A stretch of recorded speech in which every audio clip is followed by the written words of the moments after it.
Mi ha colpito una frase che hai detto: voi siete piccoli ma saggi.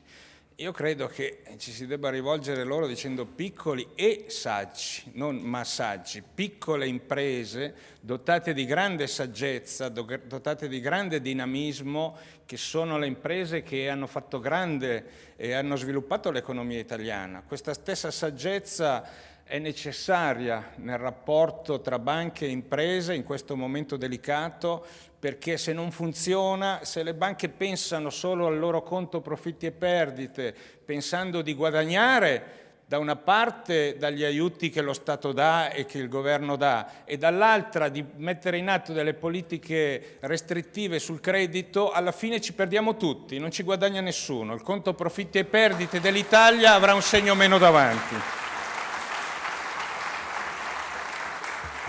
Concludo con una nota di ottimismo.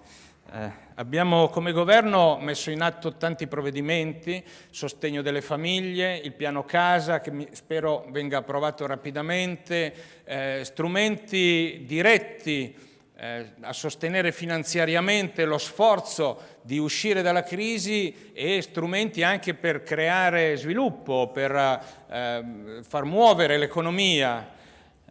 Penso che il governo abbia fatto la sua parte e l'abbia fatta come si conviene, considerando il quadro finanziario in cui siamo costretti a operare, un debito pubblico pazzesco, le regole europee, un'Europa che fa solo il gendarme, non solo in materia di immigrazione ma anche in materia di conti pubblici, che è pronta a metterti contro il cartellino giallo e il cartellino rosso, ma che di aiuto vero non ne dà. Noi siamo costretti anche in questo campo a operare da soli. Abbiamo fatto molto, abbiamo fatto bene, io credo, e sono sicuro che con la collaborazione di tutti, in primo luogo facendo appello al senso di responsabilità e all'etica del mondo delle banche, che deriva da una lunga tradizione cooperativistica italiana, con lo sforzo comune di tutti riusciremo a uscire dalla crisi molto presto. Grazie e buon lavoro a tutti.